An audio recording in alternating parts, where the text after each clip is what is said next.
be any member, any questions, members? Yeah. Yeah. One of the things that concerns me about this, Donna, is the issue of bias.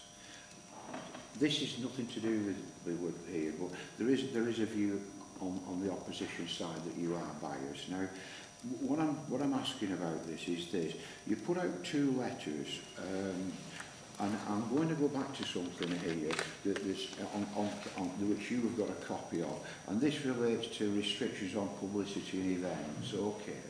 And on the top paragraph it says, material which appears to be designed to affect public support for a political party.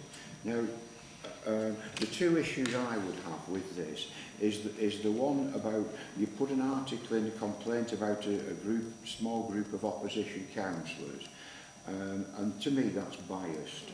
This is the other thing, and the other thing is on where are we?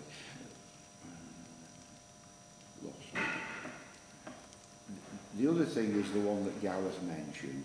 I mean, as far as I'm concerned, Donna, if we accept that, do you not accept that that is something that can influence voters?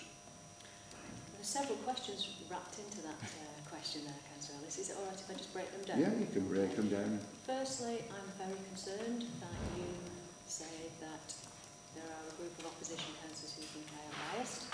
This is obviously not the right place to raise that. It's the first time I've heard it formally from yourself, and presumably it's backed up by Councillor Gary Wilkes as the leader of your group. I think that is important that that is formally raised with the leader as my direct line manager, and that needs to be formally brought forward as a disciplinary investigation into me, if that's the official view of you and your group. Secondly, in terms of political bias and the response to a press statement that went out, I stand by. I've had it independently checked, not just by John, but by independent legal advisors and a previous independent investigator for standards, who said my statement was absolutely fine, and what any chief executive would have put out under those circumstances, where false information was being put into the public domain.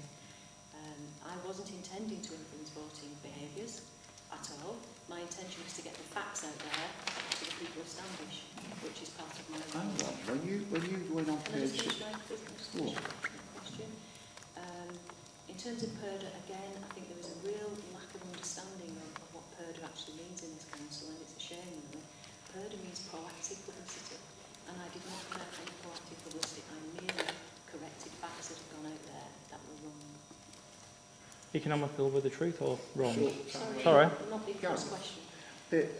I'm concerned about page 63, where it was a complaint made by complaints made by small groups of councillors. Now, to me, that should not. I mean, you're entitled to your views, and I respect that, but it's not something that I would expect you to put in the public domain during the PERDA period. Is it possible to see it? I've not actually got that one here.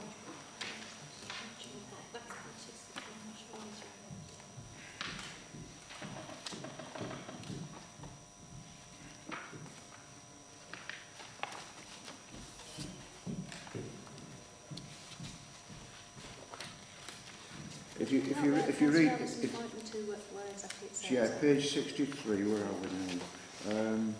It's in a line here, where it's got a line around a section at the top, Donna. Which line is it? Does it say start off with about the chief executive? She has publicly told people to vote Labour.